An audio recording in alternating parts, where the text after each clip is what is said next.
Ini guru-guru honorer ini mau diapakan, Pak? Jangan membuat mereka tuh terlunta-lunta seakan-akan. Baik, terima kasih Pak Pimpinan dan Bapak Menteri beserta jajaran yang saya hormati. Saya berharap bahwa dengan tahun yang baru ini kita memiliki komitmen yang baru, komitmen lebih pasti lagi. Kenapa saya katakan begitu Pak Menteri? Karena membaca yang Pak Menteri paparkan tadi bahwa meningkatkan akses layanan pendidikan dengan beberapa sekolah, kemudian terjadi peningkatan partisipasi pendidikan dan lain sebagainya, komitmen menjadi komitmen kementerian. Tetapi minta maaf Pak Menteri, saya ingin mengatakan sekali lagi bahwa seperti yang teman-teman katakan, bahwa apa yang dikatakan oleh Pak Menteri sore hari ini itu belum semuanya dapat dirasakan oleh kami, khususnya di daerah 3T. Ya, yang pertama, masih banyak persoalan program-program prioritas kementerian di daerah 3T. Saya akan paparkan satu-satu. Pertama, program Indonesia Pintar. Tadi sudah banyak dikatakan oleh teman-teman bahwa kita meminta kalau bisa hari ini juga diputuskan untuk masa aktivasi itu ditambah. Karena apa? Karena satu, ini kesalahan dari kementerian sendiri. Kenapa saya bilang kesalahan kementerian? Karena kementerian tidak melakukan evaluasi atau monitoring terhadap dinas-dinas yang ada di seluruh Indonesia. Makanya dinas-dinas diam. Dinas diam, kepala sekolah diam. Akhirnya kepala sekolah diam, rakyat lari ke kami. Karena kami adalah anggota DPR RI yang memiliki rumah aspirasi rakyat. Lari bertumpuk ke rumah-rumah aspirasi. Kalau saya mau paparkan di sini Pak, terlalu ngeri. Itu bahkan kadang-kadang rumah aspirasi rakyat saya buka dari pagi bahkan sampai malam hanya untuk melayani rakyat miskin. Yang padahal kalau kita mau lihat, nama-nama mereka itu tidak ada di pemangku kepentingan, adanya justru di reguler. Makanya berapa kali saya minta Ibu Sekjen, data itu dibukanya awal, data itu real. Dan saya minta Pak, khususnya untuk pusat pembinaan pelayanan pendidikan pembiayaan Pak Kahar, tolong saya minta sore hari ini untuk NTT dibuka. Berapa untuk APBN yang ditransfer ke daerah untuk PIP, berapa yang sudah serap, berapa yang penyalurannya, berapa penyerapannya, berapa, dan sampai hari ini yang belum aktivasi itu berapa. Karena saya sebagai wakil rakyat tidak ingin lagi terjadi seperti tahun lalu. 5 miliar ditarik ke kas negara. Bagi pusat mungkin kecil, bagi NTT, bagi daerah miskin itu sangat besar. Karena 5 miliar dibagi beberapa siswa, ribuan siswa Pak. Jadi kalau sampai nanti terjadi kembali ditarik ke kas negara, Kementerian Pendidikan yang harus bertanggung jawab terhadap anggaran yang ditransfer ke daerah. Itu yang pertama. Jadi saya minta kasih longgar waktu untuk aktivasi supaya kami pun ikut membantu. Kalau masalah pemangku kepentingan tidak terjadi masalah. Reguler. 1, bank suka menolak. 2, dinas tidak tahu, kepala sekolah tidak mau tahu. Itu persoalannya di bawah Pak Menteri. Ya, jadi saya minta tolong itu diperhatikan. Jangan main-main karena ini uang negara. Makanya saya minta tadi, tahun baru tuh saya minta ketulusan kita ditingkatkan dong Pak.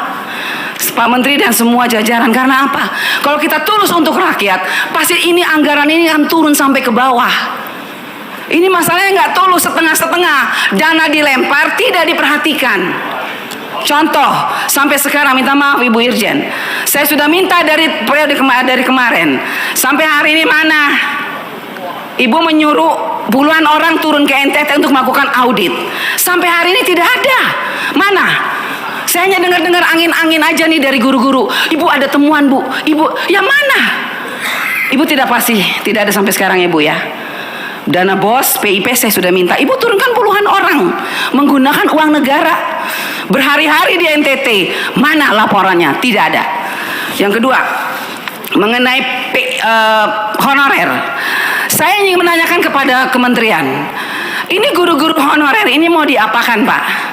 Jangan membuat mereka tuh terlunta-lunta seakan-akan mereka tuh berharap emas turun atau berlian turun dari atas gitu. Ini pemerintah daerah, saya ingin ketekankan kepada Pak Menteri, pemerintah daerah ini tolong juga diberikan semacam ketegasan. Kalau saya tahu, saya dengar bahwa dari Kementerian Keuangan sudah mentransfer dana ke daerah berupa DAU, dan di situ ditulis dana dipergunakan sudah diperhitungkan untuk PTK. Katakanlah 51 miliar misalnya untuk Kabupaten Kupang, sekian miliar untuk provinsi. Tapi ketika provinsi saya datang, gubernur bilang, oh kita sudah pakai Kita tidak tahu kalau itu loh.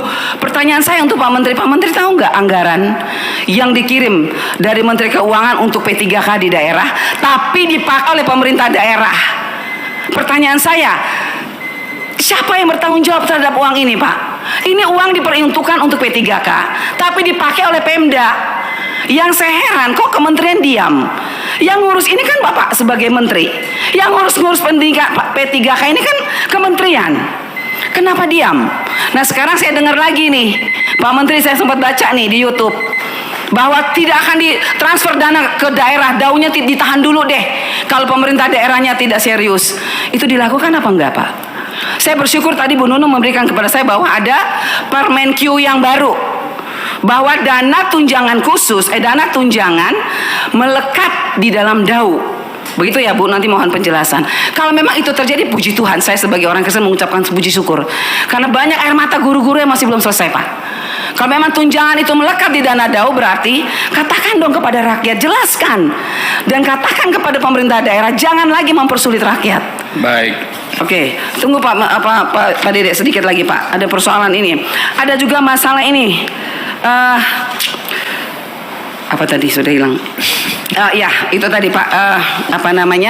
Ada sekolah-sekolah yang berkeluh kesah, mereka tidak bisa dapat dana BOS karena hanya gara-gara sepele.